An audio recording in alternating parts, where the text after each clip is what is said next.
Neither can the floods drown it. And I cried out, I said, sie kämen nicht gewinn a Keach und es wird nicht sein in der Welt, was wird abreißen und abteilen, ein Iden von dem Zweiten. Sie noch hazat Keach nicht da, that there is no power, no authority, that will separate one Jew from the other. And then I finished, Ato Echot, Veishimcho Echot, O Mike Amcho Yisrael Ye Echot Ba'oretz. One God, one people, one Torah, and then I sat down. That was the end. When we finished these speeches, I cannot tell you what happened in the shul. This was the first time in many years that a foreigner was permitted to address the Jews of Russia. We were afraid from the outburst of emotions because the government officials were there, the Muslims were there, police was there. And we ourselves tried to undertone it, so we purposely turned around to the Mizrach and we tried to absorb ourselves into Musaf, and we tried to pretend that we are not noticing what is going on, the entire pandemonium. But when the service was over, it took us about half an hour to go into the chief rabbi's room to eat our Shabbos meal, because they, all of them flocked and they held the hands and they kissed. Ihr habt uns Bechaye gewesen. Ihr habt uns gegeben noch Leben, noch Hoffnung. They said, you gave us extra life, extra hope. You don't know what you did for us today. Wir werden das keinmal nicht vergessen. And of course, certain people of a certain foreign government that were in the synagogue, they came over to us. They could not help themselves. And they said, gentlemen, this is no exaggeration. You made history at this moment, whether you know it or not. And two of them come over and they kissed us upon our face for what has happened at this moment. And then, of course, we were separated from one another, but we were later on reunited. I am running out of time. Well, I'll make this very fast now. Very fast. We had Melave Malke at the Israeli embassy. Do you know what it meant for a man whose father, grandfather, and great-grandfather had to hide in cellars from police of Moscow to come over on Vyesnyanskaya Ulica in a tremendous mansion? And we come out of our cars, two policemen stand, and they offer a salute as if we would be diplomats. And they take us up with flashlights to that gorgeous place of the Israeli embassy. When we came in, everything was ready for Havdalah and Melave Malke.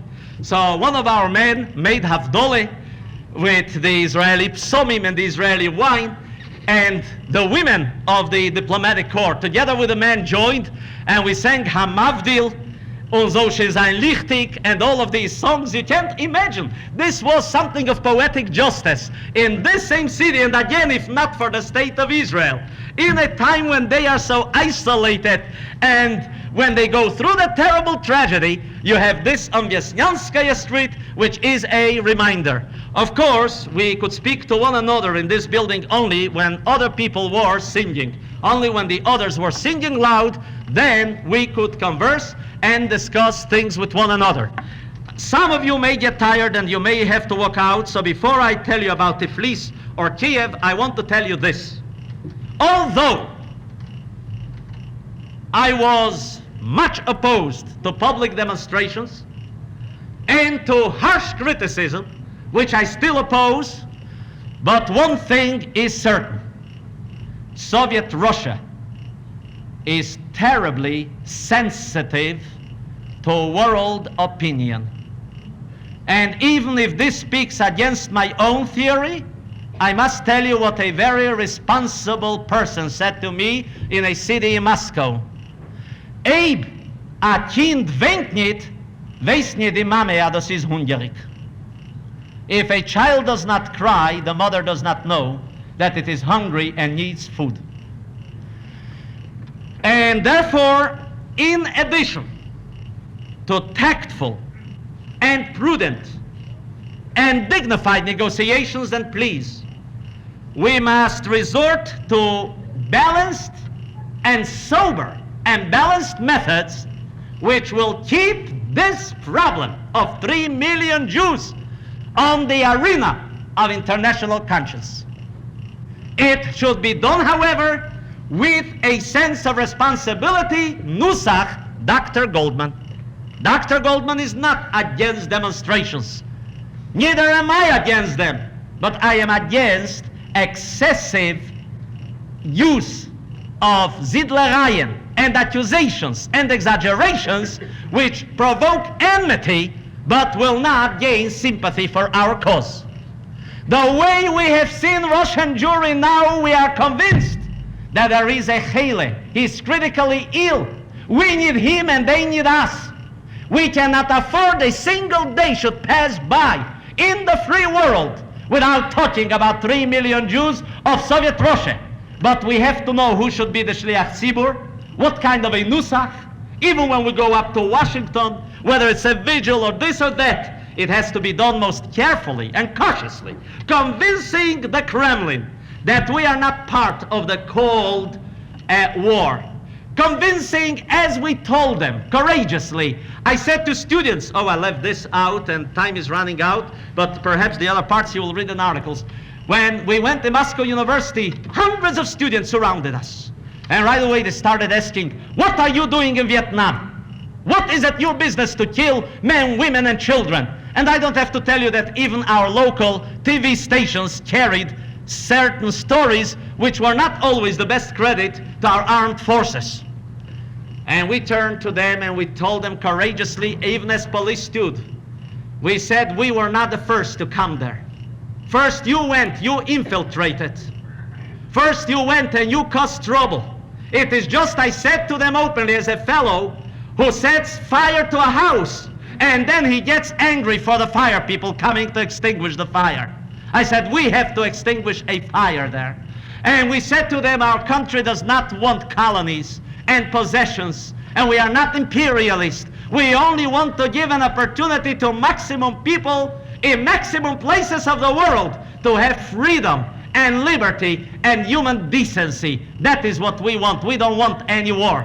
We discussed this so much, to such an extent that the State Department and the embassy sent us letters, and they said, we want you to know, rabbis, that although you did not come as diplomats or as ambassadors, you came for a religious cause, but you have served the cause of America not less eloquently than your own cause of the Jewish religion. In the Moscow University, we had a little luck. First of all, this is a most magnificent building, 40,000 rooms. So when you enter this building when you are 1 day old and you want to go through all of these rooms, you come out when you are about 75, if you spend so many minutes in each room. Anyhow, this is a most magnificent building. I cannot tell you about the beauty inside, and the classrooms and the dormitories and the lecture halls, and so many Africans, the Lumumba School and the Lashmumba School and all of these. We worked with our yarmulkes, and then we got in touch with quite a few Jewish students. What did we find out? People came and told us a story that it's all dead, it's finished, they are assimilated, they are no longer part of us. Nothing of this kind. There is a Yiddish funk in the heart of each one of them. One of those students said, and I believe I said it to a few of you before, he said to me, of course there is some discrimination, there's some anti-Semitism, you cannot get admitted to the university so quick if you are a Jew, on the passport it says that you are a Jew, and this and that, but he said, don't forget that in the physics department in our university, close to 90% of the professors and research leaders are Jews. And the same in the mathematics department. So I said to him, how can you explain this? You tell me that there is discrimination, they cannot advance and all of this, and you tell me so many Jews are teachers and professors. So he turns to me, guckt herum, he says, can you compare Zeire Goyische Keb zu unsere Yiddische Keb? A kid who was born in Moscow. I know that ADL Bnei Brit wouldn't like this answer, but I have to give it to you as a boy in Moscow said it to me. A boy who most likely never saw tefillin, never saw a Siddur or a Chumash or a Jewish history, but he knew as a Siddur a Yiddish kop. And if he knows that there is a Yiddish kop, he will also know that there is a Jewish heart and a Jewish hand. Now, time does not permit me to tell you the reactions even of a half-Jew. The mother is Goyish, the father is Jewish, and with what interest they speak of the state of Israel, with what pride. So one of the students volunteered to take us into the library, one of the libraries. He says, come here, I'll show you something which you will like. He takes out Hebrew magazines mathematics, chemistry, physics. He says we're using this for research from the Hebrew University, from Technion, and the others. You will love to see it. Then he shows to me, to my great surprise, my own Scripta Mathematica of Yeshiva University, that internationally known mathematics journal on the graduate research standard. In Moscow University and other places, we found out that even the youth who never entered a cheder, a Sunday school, a religious school, there is identification, there is a spark, and unquestionably, there is a hope of bringing them back to us. There's no question about it. The only thing is, we must be hopeful. I do like to say my report would never be complete. You read in the papers, our story was told throughout the world and everything. But I believe there are some people who have done more than we did, and no one knows about them. And this is a tremendous group. And obvious reasons don't permit me to tell what they are doing and how they are doing. But when the competent and objective chronicler of Jewish history will write a chapter of what Lubavitcher Chassidim are doing and what the Lubavitcher Rebbe is doing, this will be one of the most fantastic tales in the history of this terrible chapter. I will not forget the two Chassidim, elegant millionaires from Milan, where Rabbi Posner's son-in-law is the rabbi. And they too came to buy fur. Many Jews come to buy fur, but some come only for their commercial needs, and others remember that there are Jews in Russia. And you imagine what happens if they remember this. What is being done and how would be a most terrible thing to discuss here right now. But I do say that their dedication, their resourcefulness, their steadfast mesiras nefesh, what they are doing, I cannot tell you because this was an unusual meeting at the airport in Leningrad at the Sheremetyevo, when we met with these merchants, and we discussed, and I wish that the day will come in our lifetime when we'll be able to tell you everything. These people don't get any credit. You never see a story about them in a newspaper or anything. What did we do after all? I got up, I spoke 5 minutes. Here I spoke an hour and a half. Do I deserve credit for it or anything of this kind? But anyhow, I want you to know what the Rebbe, to my thinking, there is no man in the world, and no exaggeration, who understands so profoundly, so brilliantly, so wisely, and all-inclusively this tragedy and an approach to it as the great Lubavitcher Rebbe Shlita. And what they are doing, there's something, and this is not from a Chassid. Now remember, I am not a Chassid, you know that. And this is the truth, and I believe people must know this. I like to conclude with two facts. I don't want to tell you just a bad story. We came into Tbilisi. Give me 5 minutes, and that is all. Then you'll ask questions. We came to Tbilisi, which is in the Caucasian mountains. To me, this region meant so much because as a boy I studied Pushkin's Kafkas Podomnoyu Odzinu Vishnye, one of the most beautiful poems Pushkin ever wrote. And even as our plane was descending upon Tbilisi, we saw those gorgeous, fantastic Caucasian mountains, the highest peak on the entire European continent. And in Tbilisi, we came, I'll say it brief, we came into the synagogue. I want to tell you the day exactly. Yeah, it was a Monday morning. This is how I know it was Monday. We come in. Would you believe it that on an ordinary working day, we found a packed Beis HaMedrash, which is 2/3 of this size, and a synagogue upstairs a little larger than this room, packed. Wait. Wait. And younger people. Many boys. We come over to the boys. These are Sephardic Jews, the Bukhari. They do not speak Yiddish. So we spoke to them Hebrew and Russian. Several of the boys I called over in front of my colleagues, and they said Shmene Esre, Kriya Shema by heart. 8, 9-year-olds. You hear? Shmene Esre and this, and we're not afraid. I forgot to tell you, in Moscow, the daughter of a friend of mine, who perhaps will be in Israel in about 4-5 weeks, 9 years old. He teaches her, and I don't have to tell you what this family went through. They live in one room, die ganze Sachen. So I said to her, Rochele, kannst lernen in Yiddish? Kannst lernen in Siddur? Macht sie mit dem Kopf, also ja. And then I start speaking in Russian, and I ask her the same question. Macht mit dem Kopf. So the mother turns to her, to the daughter, and says, Ему можно рассказать. Don't be afraid of him. You can tell him that you can. Don't be afraid. So she says yes. So I take a siddur, and she read a little bit Hebrew. Here in Tbilisi we come, many Jewish boys, many young people with talis and film, wollen et talisim. You would think it was Yom Kippur. So we thought that this was for our benefit. We come in the evening to meet that wonderful Chacham Emmanuel ben David. Again, a big crowd, tremendous. Then, just I reminded myself in my childhood days when the children used to carry for mother a chicken to the sheikhet. On the main street of Tbilisi, we saw at least 15 or 20 of them carrying them free, staying in line to see the sheikhet, Eichet Elubavitch HaChosid. I have a picture of him. We took together with a group with the sheikhet, Badr Ahmed, via state. And then they showed to us the mikveh in the city, and it's entirely there. They are very steadfast. You will ask me the difference, Soviet Russia. But don't forget that other Jews came to Russia only 800 years ago. But the Jews of Caucasia, they came over 2,500 years ago. They have a tremendous tradition. They are very loyal. There are such about 60 to 80,000 in the state of Georgia and other places of Caucasia.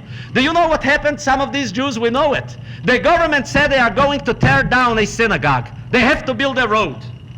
So men, women, and children went und sich ausgelegt alle auf the road. And they said, go ahead, do it, but right over us, over our bodies.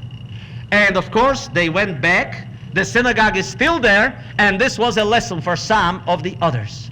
We saw a wonderful picture, but don't get a misconception. It is not a Gan Eden. You cannot have a Talmud Torah or a yeshiva there. Only the father can teach the child. And then when we had a press conference in Tbilisi, and I turned to the communist mayor and to the editor of the Gruzinskaya Gazeta, and I said to him, why don't you permit, by the way, they have excellent relations, the Goyim with the Eden there, the Jews with the Georgians. And they saved many of them during the Hitler assault. So I said to him, I was asked to, as by my colleagues, why don't you permit opening schools to teach religion? After all, you have a wonderful religion. He says, our youth has no time for religion. They have to learn science and literature. They have to prepare for a career and how to serve the state and this. So we turned to him and I said, look, here we are rabbis. Still and all, we had enough time to go to college and get college degrees. If a person wants to, he can achieve both. And then he said to me, how do you like Soviet Russia? We went on in a very interesting discussion. And then, of course, again, he brought up who killed Kennedy. I forgot to tell you, as we were sitting in the Kremlin talking to a commissar, the commissar turns to me and he says, you know, two things the world will never know. I said, what are they? The school which Khrushchev ever attended, if he did, and who killed Kennedy. These two things, he said, will never be known. So I was happy to hear a joke on Khrushchev, to hear it in the walls of the Kremlin. In Kiev, when we came into the shul, when we came in Kiev to the shul, a notorious Moser, whom Jews will never forgive.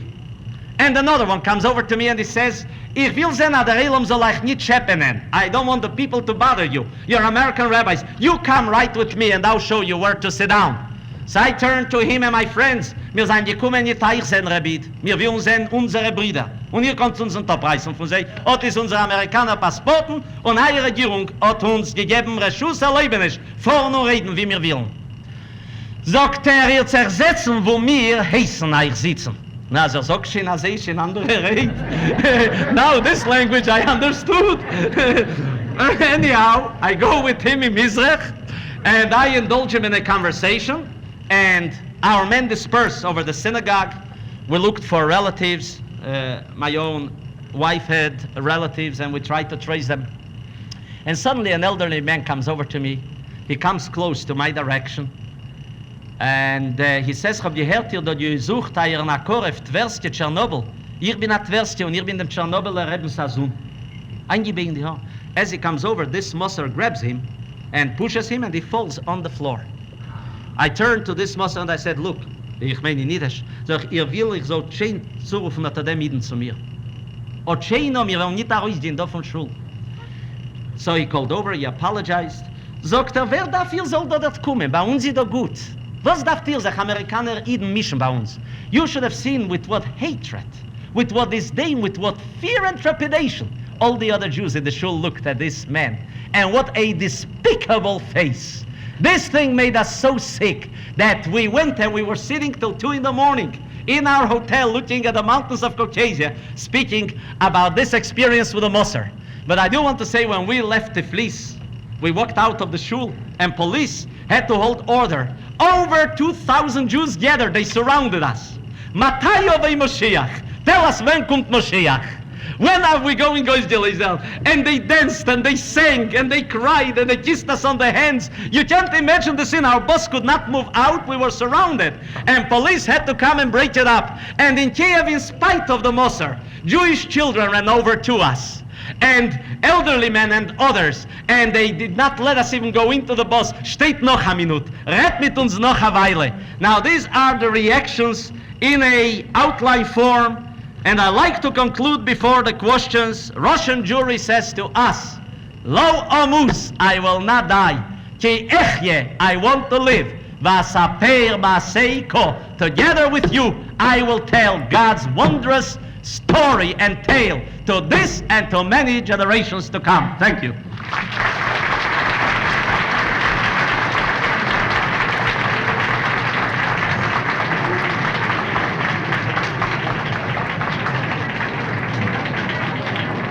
Are there any questions? Those who want to ask questions.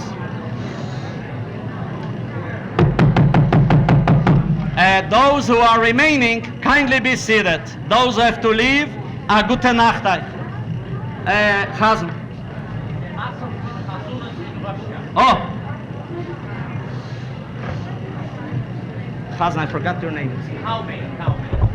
Chazan Taubi of Beis Sholem is asking the question, what about Chazonus in Russia?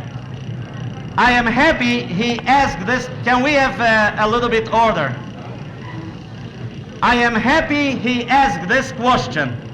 One of the things which gives chiyes to Jews in Odessa, Kiev, Leningrad and Moscow is fortunately the fact that there are still some competent and very talented Chazonim left.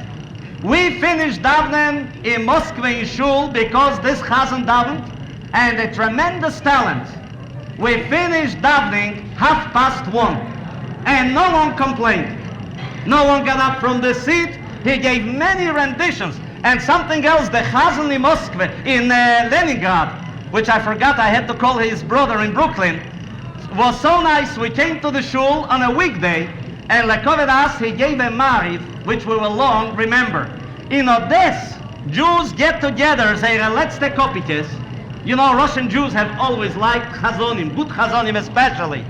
And they bring down, they interchange Chazonim from Odessa to Kiev, from Kiev to Odessa, from Leningrad, even from Vilna. In Ungarn, we were in Budapest. We heard a Chazon which was just out of the world. And this, you don't know what it means for them. They are starved, they are emaciated, no Jewish paper, no Jewish book, nothing of this kind. And here in Shul, they have a chance to hear something of the Jewish neshama. And this, I'm very happy you asked this question. Any other questions?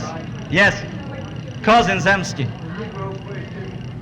The Negro question, yes. Yes.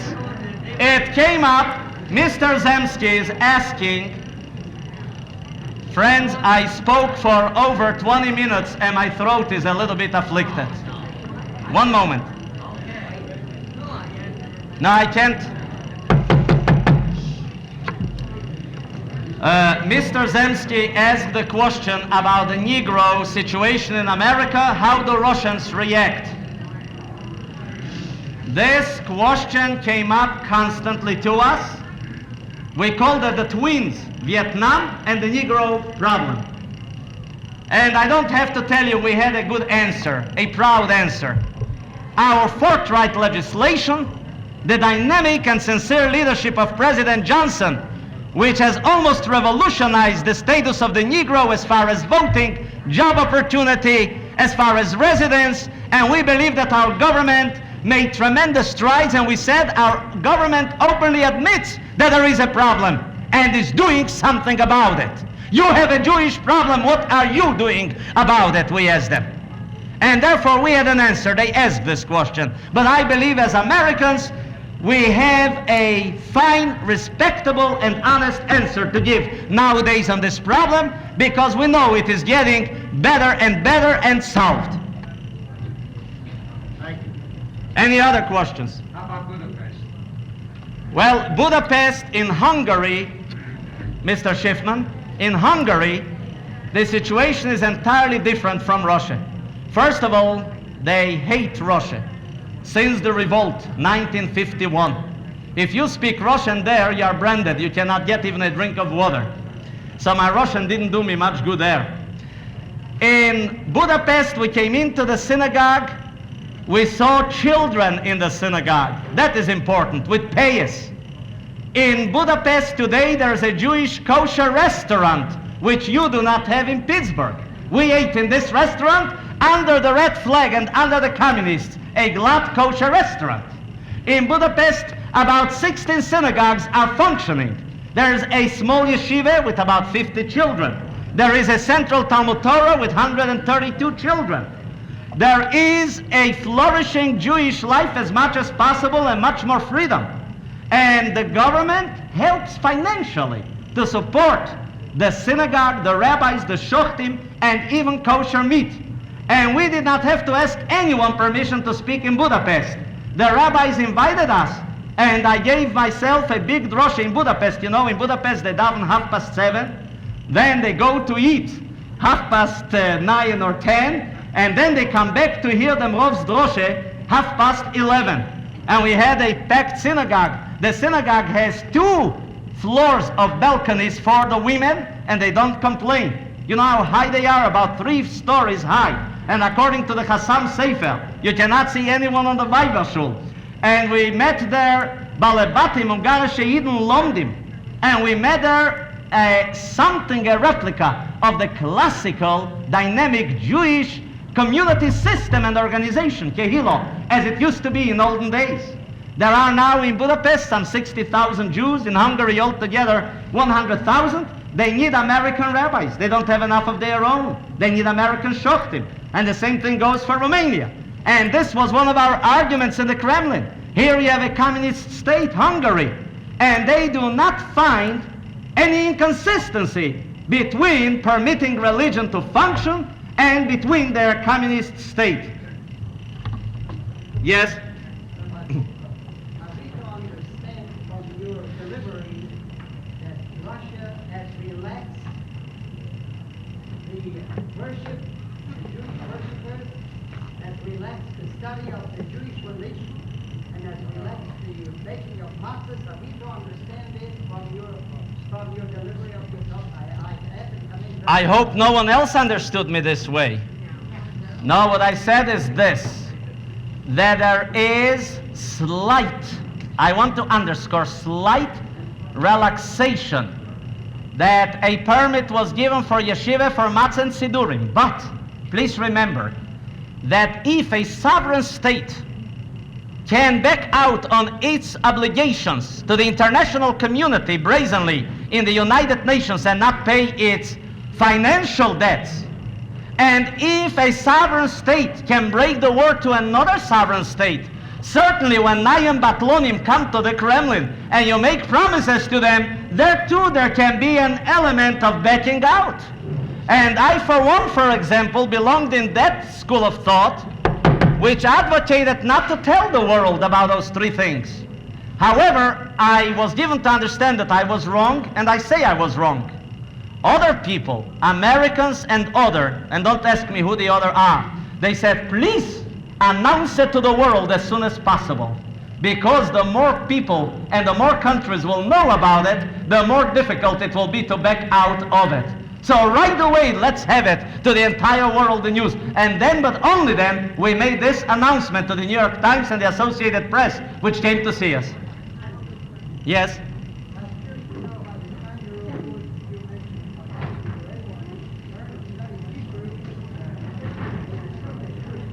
their parents, the home. It shows again that the home still remains in Jewish life a dynamic agency of education, especially if none others are existing. Any other questions? Yes. Good. Shh. Go ahead, please.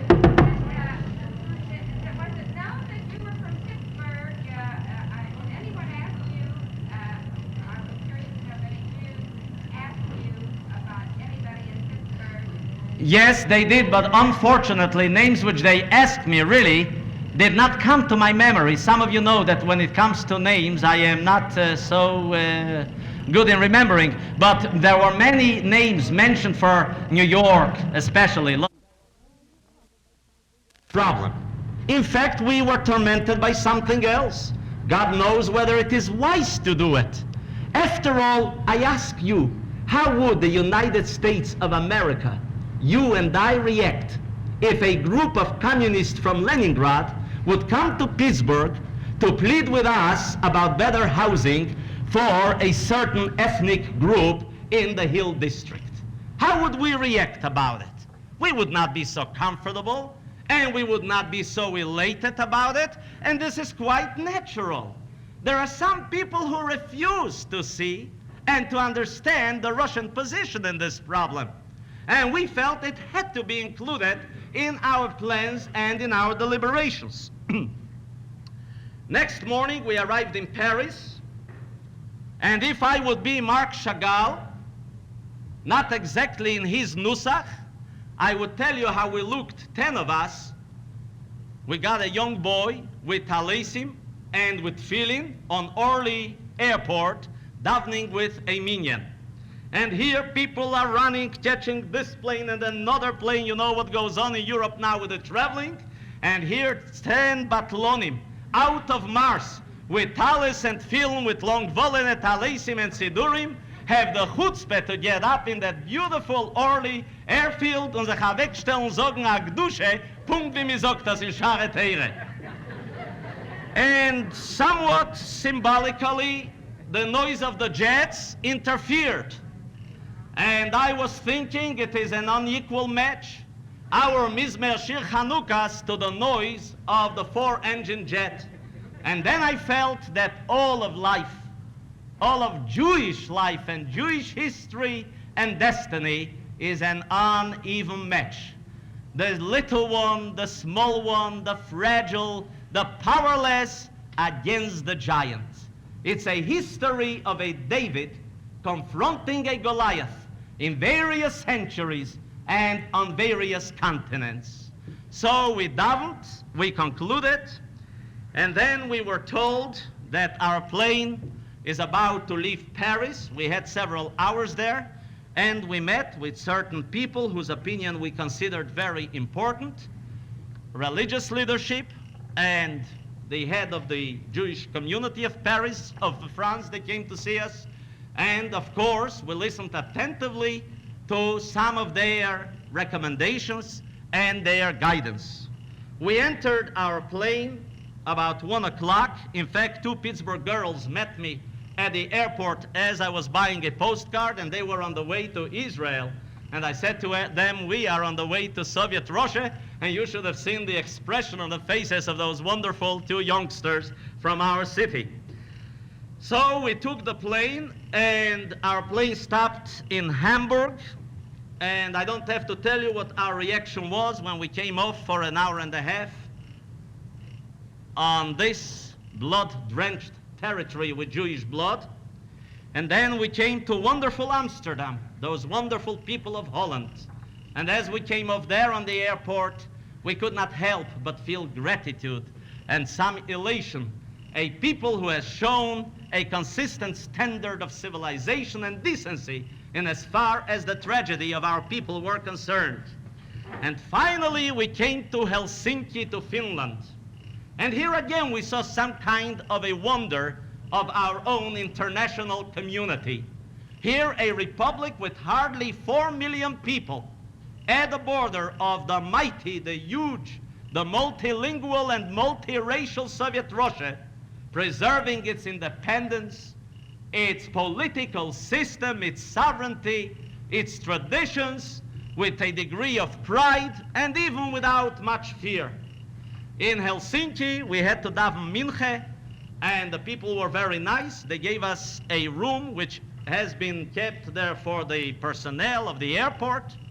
And here, within moments, it was announced that we are about to enter the Russian plane, the Samolyot or the Aeroflot. I cannot tell you what happened.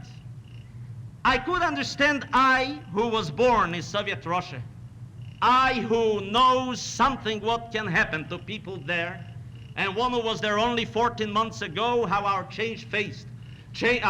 our face changed instantly. But when I looked at those American-born, very proud and happy young men who were part of the delegation, and they too changed their color. As soon as we got into this plane, the entire mood changed. And as we came into the plane, we sat near a larger group of Jewish merchants. They were coming from Paris and from London, from Belgium to buy fur. In fact, when we came to Leningrad, the Astoria Hotel, one of the finest, was occupied by more than 500 Jewish merchants who came from Belgium and England and France. This is terribly important for us to know, and this is why I'm giving you those facts. They came to buy fur in Russia, and of course in the city of Leningrad. Well, you could see right away that these were comfortable, free, affluent people. Their dress and their mode of speech has shown this. But as we sat in the Aeroflot, we realized that Shmiras Haloshon, watchfulness of your words and your tongue, begins right here at this place. When we came in Leningrad, it was late. However, as some of you know, Leningrad has those majestic Bieleye Nochi. It does not get dark, and it is almost as daytime. We were met by an agent of the government and by the interest agent. The reception was very warm and very cordial. Immediately we were taken, all of us, to a special room for custom inspection. And here, as they brought us to the room, I was the spokesman by virtue of language of the group. The commissar turns to me and he says, "Do you have any Talmuds with you?" I said to him, this is just like you would ask me, do I have the Encyclopedia Promyshlenosti Technica or Britannica? I said to him, this constitutes so many volumes, it's impossible to carry such a thing in a chamedan which we have here. However, I said to him, each one of us has one book of this Talmudic encyclopedia. For some or other reason, he did not ask whether we have other religious books. However, when I told him this, and I told him what else our group has, Talis, Tfil, and others, he turned to me and he says, tell your colleagues that they are making a promise here that none of these articles will be given to anyone in our country. They will be taken back together with you. And of course, I said to him, there's no question about it. We are your guests, and you can rest assured that this will be done as you expect us to do. We were brought to our hotel, the Oktyabrskaya, and of course, after a difficult day of traveling, each one of us were assigned to their rooms, and this can be said openly. Many of the rooms for certain people who visit Soviet Russia are completely taped. And not only the rooms, but also the taxi in which you ride and the bus in which you are taken, even by the interest. And our men knew all of those things, and they tried to abide by it. I don't have to tell you how valuable it is when some kind of a tourist brings with him a Bible translated into Russian. This is at premium in Leningrad, in Moscow, any place. And in New York, many copies have been published of it this year with a Russian translation. And you cannot imagine the elation and the appreciation when such a Bible with a Russian translation is given to people who want it, especially those whom you meet in the synagogue. Now it begins the old story. We came into the synagogue in the morning, this was Tuesday morning, and I do want to say that when we were met at a plane by the tourist agent, some of us recognized him right away to be one of our own, a Jewish person. And I must say, in all fairness, although Michael is a dedicated communist, very loyal to the government, he has shown such understanding and such kindness and such politeness to us, something which we will not forget. In fact, when we had to part with him, we were so moved by everything he did, and I'll tell you later on what else he did, in a legal way, of course, nothing to break the law. And we made a collection amongst ourselves of 25 rubles. And I came over in the bus as we're about to part, and I said to him in Russian, Michael, this is a little expression of our gratitude. You do not tip in Russia anyone. And he said, no, I thank you. I cannot accept this. But I like so much Malamud and Philip Roth and Salinger and some of the other bestsellers in America. If you people will send me some of those books, I will accept it, and I will be very grateful to you. Of course, we took his address with us, and some of it is already on the way to this wonderful Michael, who made our stay in Russia so useful and in a way perhaps comfortable too. Now, as soon as you meet people in Leningrad or in Moscow, in Kiev or in Tbilisi, you should know there are two groups of people, especially in a synagogue. And you hear two different stories. When you go into any synagogue, unfortunately, now more than before, because now we went with some 18 eyes, there are informers, there are Muslims, they are agents of the government. And when you talk to those agents, they tell you a terrific story of a Gan Eden in Russia. You feel as if you're about to liquidate everything in the United States and come immediately to settle in Leningrad or in Tbilisi. This is the story which they give you. But then there is the story of the 98%, the gloomy story, the tragic story with, and especially all of us, we try to compare notes. Of course, the official report of RCA will be given to the Jewish community several weeks later. It is being formulated now. All of us agreed that above everything else, we have noticed constantly, and this was constantly and consistently, fear. Everyone is afraid. Mitzita v'fafaya. They begin to talk to you even about the weather. To an American, he will look around in all sides whether somebody is there, because somebody may misconstrue that when you spoke about the climate, it's too hot. He may say, "As it's too schlecht," or something else. Even the ordinary.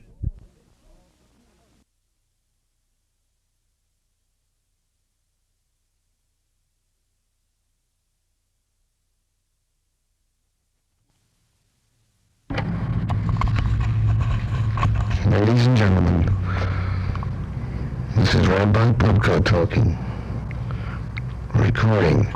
1, 2, 3, 4. 1, 2, 3, 4. Insert microphone plug further into microphone. Input jack. Set record.